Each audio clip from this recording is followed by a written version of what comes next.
Okay mga kabro, nabaklas na namin yung makina ng Smash, yung gumastos ng 20,000. So napakaingay pa rin, tapos napakanginig ng makina niya. Ayan o, papakita ko sa inyo mga bro, yung makina niya, yung mga hindi napalitan. Yan. Okay, so ito na, nabaklas na namin mga kabro, yung mga crankcase. Nung binuksan to, dahil ang issue nito dati ay kinargan daw ng buhangin yung makina niya. Yan, so titignan natin pagkabaklas nila dito kahapon. Dahil kahapon pa nila to binaklas. Dahil busy kami kahapon maghapon. Kaya baklas lang, nakita kagad dun sa loob ng makina, marami pa ring buhangin sa loob. Okay? So ibig sabihin, hindi pa ito in-overhaul. Ngayon pa lang. Okay, so nung naunang pinagawa ni Madam, 2 beses na niyang pinagawa to, gumastos daw siya ng 20,000. Kaya lang, hindi naman tumino yung kanyang makina.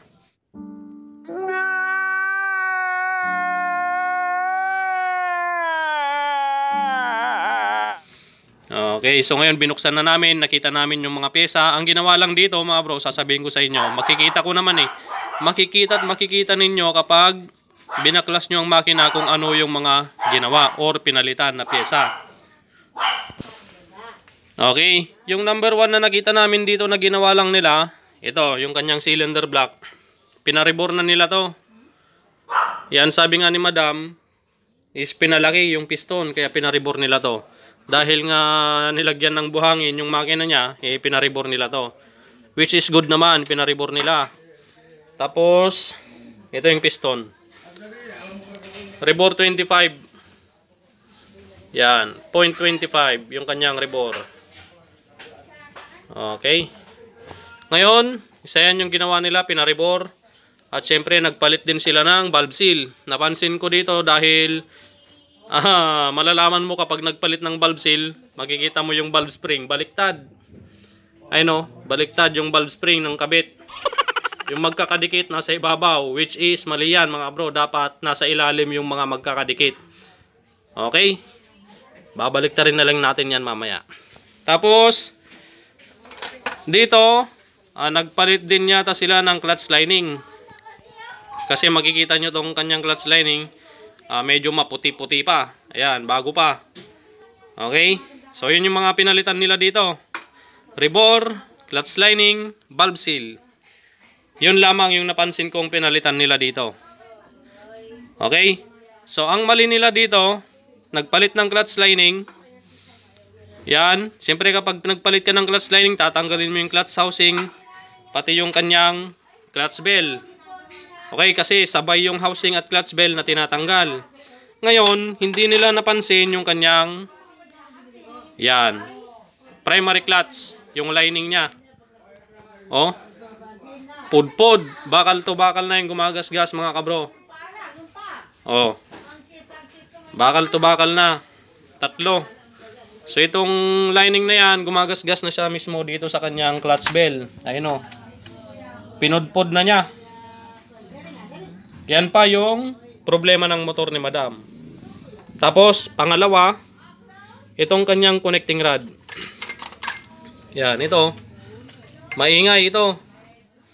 May tama tong connecting rod, papapalitan natin. Tapos, 2 sigunyal bearing. Papapalitan natin yan.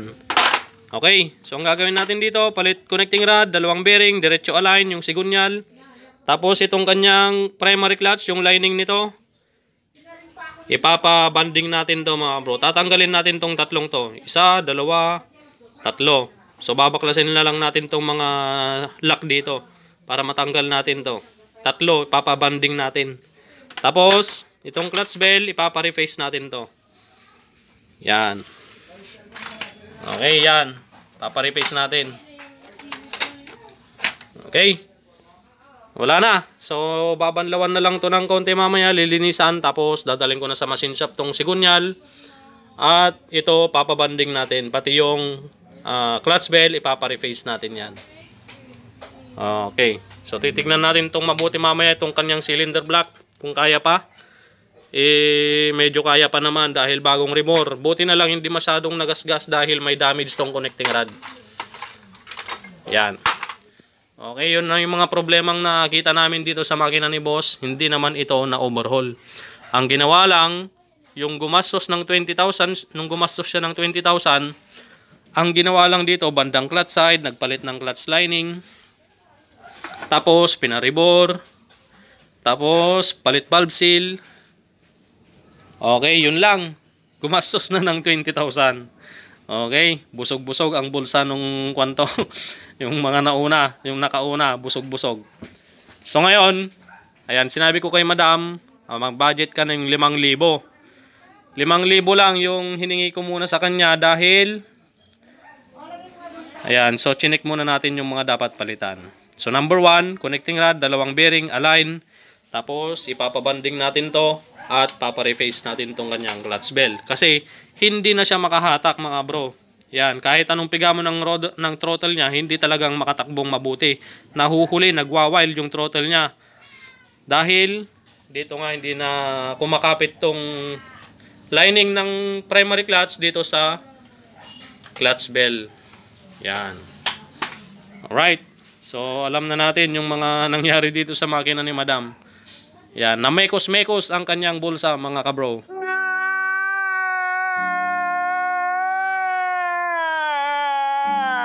Mga insan. Na mekos-mekos mga insan yung bulsa ni madam. Yan, kawawa naman si madam. So ayusin na lang natin mabuti yung motor ni madam. Ayusin na lang natin to para matanggal na rin yung kanyang stress dito sa motor niya. Malaki-laki na rin mga kabro yung ginastos ni madam sa Smash 115 na to. A few moments later. So yun mga kabro, nandito na po tayo sa kwan. Gilid lamang ng highway to sa kwan mga kabro, pinagpapabandingan. Yan, dinala ko na tong 3 primary clutch. Ayan na po. At sinusukatan na po ni Boss JP. Yan, shoutout Boss JP. Ito po si Boss JP, siya po yung nagpabanding ng ating primary clutch. Okay? Yan. So ngayon ay dadalhin na po si Boss JP at susundan natin dahil hahasain na niya yung mga natira pang lining. Ayan. So ginagrinder niya mga kabro para matanggal yung mga natirang lining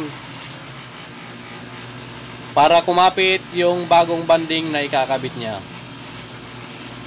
Yan. Shoutout po sa mga viewers po natin. Kung sino man po yung mga nanonood po ng video natin ngayon, shoutout po sa inyong lahat. Ayan po, nilalagyan na po ni boss ng hindi ko alam kung rugby ba to o kahit anong pandikit para kumapit yung lining na kinakabit niya. Yan. So ang bayad ko dito mga bro, kung may magtatanong sa inyo, ay ang singil lang po sa akin ni Boss JP ay 250 pesos lamang mga kabro. Yang tatlong yan. Yan. So nilalapat na niya mga bro matapos niyang lagyan ng pandikit o rugby ay ikinaklam na niya. Yan yung gamit niya, yung modified vice grip. Yan. Modified vice grip gamit ang flat bar na nakapa-curve at nakahulma gaya ng ating primary clutch. Okay, so tapos na po niyang idikit at naka-vice grip na mga bro, at ngayon ay gagamitan niya ng torch. Torch yan, pinapainitan na niya mga bro para maluto yung banding at para mabilis dumikit yung pandikit na inilagay niya. Kabro mechanic. Yan. Kabro mechanic. So ilang ulit. Yan po si Boss JP.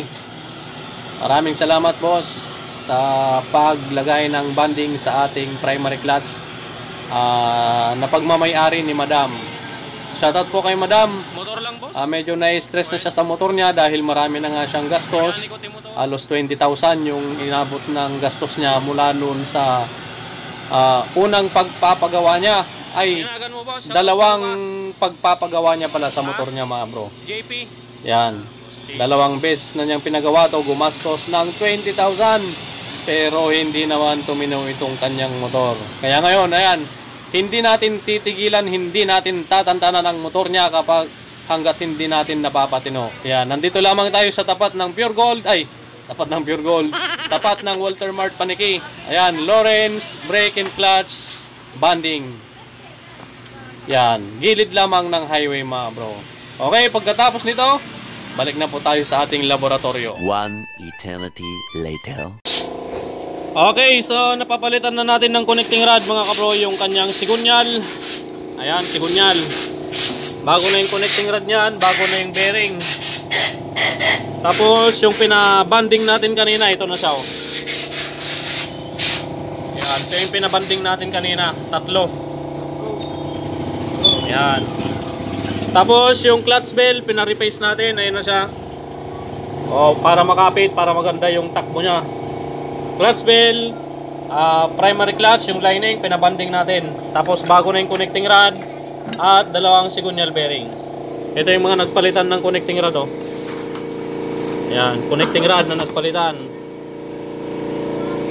Oh. Tapos yung 2 bearing. Piston ring ni boss to. At MX 155, papalitan natin ng timing gear. Tapos pinaribor natin yung kanyang block.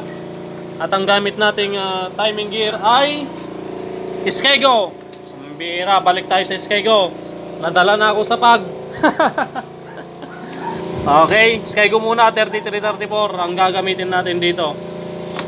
Yan. Shoutout kila boss from Herona. Oh, shoutout boss, nananagan mo? Heaven boss, Heaven. Heaven, ikaw ay? Herbin. Yan, si boss from Herona, siya yung may-ari. Shoutout. Ikaw na lang boss. Ha? Ikaw na lang mamaya. Ano na ganda? Shoutout kay Ryan Soriano. Ryan Soriano. Oh, Boss Ryan Soriano. Ay, Boss Ryan Soriano na nasa Canada. Shoutout po sa inyo. Ito po yung mga kasama nyo. Yan. Okay.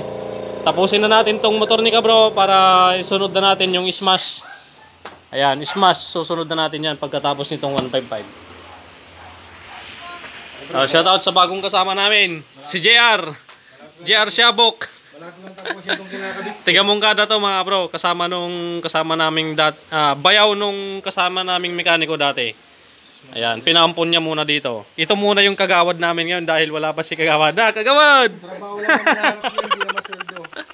Okay, tapusin na natin to. Okay, tapos na mga kabro. 20,000 ang ginastos niyan plus 5,400 sa akin mga bro. Ang ginastos sa akin yan 5,400 lahat-lahat. Hindi kagaya nung 20,000, parang hindi naman naayos yung makina. Ayan. Ano boss? Pandaramon.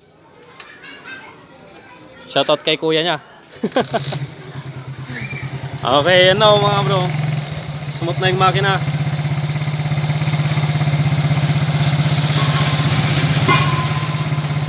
Boss, road test mo ulitin. Ano may video lang.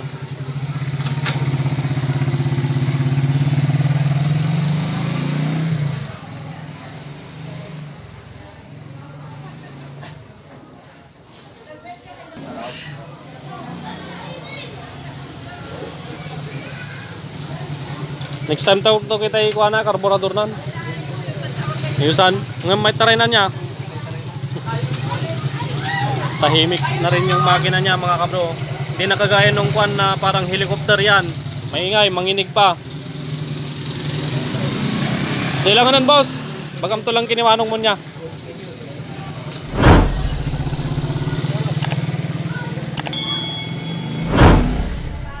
Okay, so yun po yung gumastos ng 20,000 pero hindi tumino. Pero sa akin, 5,400 pesos lang. Okay na. So ang ginawa lang natin doon mga kabro ay pinapalitan natin ng connecting rod, 2 side bearing. Tapos pinabanding natin yung primary clutch or clutch shoe. Tapos pinareface natin yung clutch bell. Okay? So maraming salamat sa inyong panonood mga bro. Pagpalain kayo ng Panginoon.